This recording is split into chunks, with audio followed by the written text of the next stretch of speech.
Hello बच्चों, आज मैं आपको क्लास 10th एनसीईआरटी के चैप्टर 6 जैव प्रक्रम के तहत पादपों में परिवहन को बताने जा रही हूँ। तो बच्चों, आइए हम इस वीडियो में पादपों में परिवहन कैसे होता है उसको जानेंगे। बच्चों, अब ये बात है कि आपने जंतुओं में देखा कि परिवहन की क्यों आवश्यकता होती है। कोई जीव जिस वस्तु को जहाँ से ग्रहण करता उसका उपयोग वहाँ पर नहीं होता, उसका उपयोग शरीर के दूसरे जगह पर होता है, इसलिए उसका परिवहन आवश्यक है। पादप में भी जंतु की तरह ही बहुत सारे पोषक तत्व को सभी जगह पहुंचाने की आवश्यकता होती है।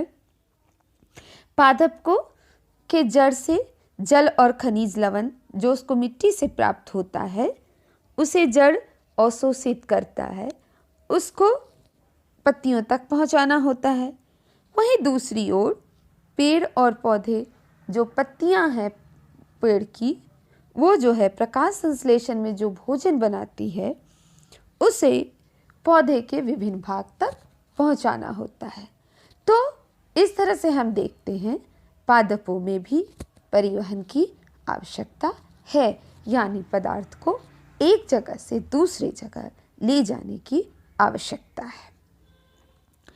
अब हम देखते हैं कि पादप में परिवहन के लिए क्या क्या आवश्यक है। पादप में प्रकाश संश्लेषण की क्रिया होती है, जिसका कच्चा सामग्री वो वातावरण से कार्बन डाइऑक्साइड के रूप में, जल जो है वो जड़ से लेता है। सूर्य का प्रकाश और क्लोरोफिल की उपस्थिति में ये पत्तियों में भोजन बनाता है। पादप को इसके अतिरिक्त नाइट्रोजन, फास्फोरस, लोहा, कैल्शियम इस तरह के कुछ कुल खनिजों की आवश्यकता होती है और ये खनिज हमारे मृदा में प्रचुर मात्रा में होते हैं और जड़ जल के साथ इन खनिज लवण का भी अवशोषण करता है।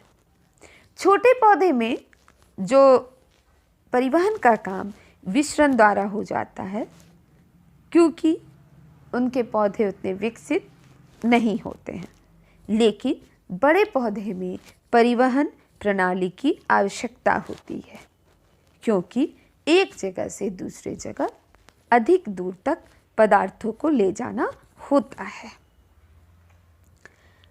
आइए हम देखें पौधे में किस किस चीज़ का परिवहन हुआ। कार्बन डाइऑक्साइड का, नाइट्रोजन, फास्फोरस, जल और भोजन का। अब देखते हैं पादप के परिवहन तंत्र की विशेषता क्या है।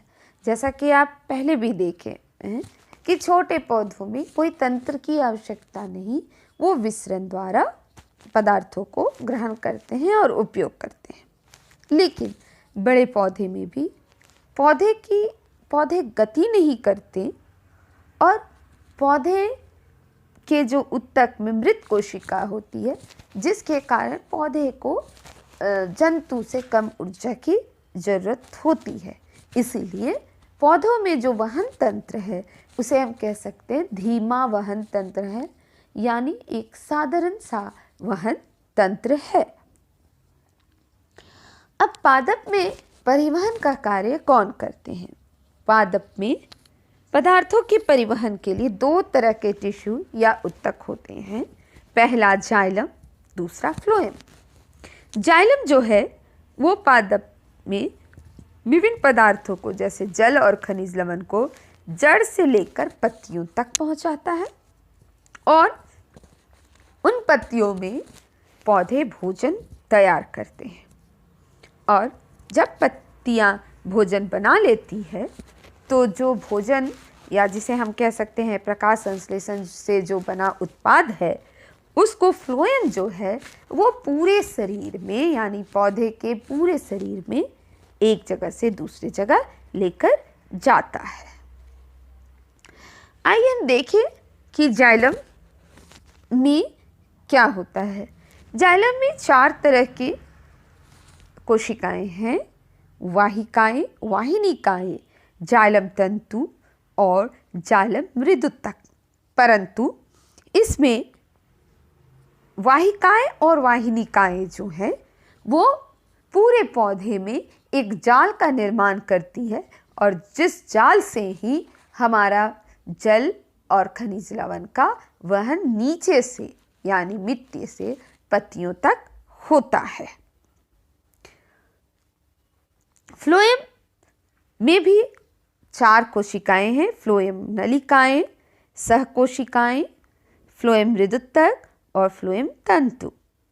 इसकी भी जो चलनी नलिकाएं हैं ये जो है ये भोजन का संवहन करती हैं, यानी पत्तियों से पूरे पौधे के विभिन्न भागों तक ये पहुंचाने का काम करती हैं।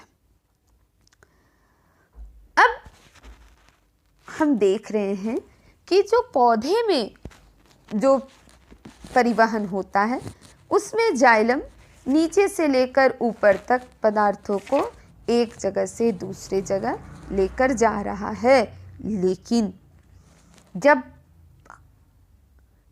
फ्लोएम पत्ती से पूरे शरीर में, यानी फ्लोएम की जो दिशा वो दोनों तरफ से होती है, सभी जगहों पर होती है, ऊपर मुखी और अधोमुखी दोनों होती है, लेकिन जाइलम नीचे से ऊपर की ओर वस्तुओं को लेकर जाता है। तो ये ले जाने के क्रम के लिए उसको जो ऊर्जा या उसको एक खिंचाव बल की ज़रूरत होती है। आपको बहुत आश्चर्य होगा कि पौधे जितना जल ग्रहण करते हैं उसका मात्र 1% वो अपने उपयोग में लाते हैं, और बाकी को अपने पत्तियों के जो छिद्र होते हैं जिसको स्टोमाटा या रंध्र कहते हैं उसके जरिए वायुमंडल में वाष्प के रूप में निकाल देते हैं, और इसी प्रक्रिया को हम लोग कहते हैं वाष्पोत्सर्जन। अब ये बात आती है कि क्या ज़रूरत है इस वाष्पोत्सर्जन का, उतना जल को ग्रहण करना और फिर बाहर निकाल देने का क्या उपयोग है। तो बच्चों, ये जब ऊपर से वाष्पोत्सर्जन द्वारा जल निकलता है तो पूरे जाइलम में नीचे से ऊपर की ओर एक तनाव बल लगता है, और उसी तनाव बल के कारण ये जल में घुलित खनिज लवण जो है उस खिंचाव बल से ही ऊपर की ओर पत्तियों तक पहुंचता है।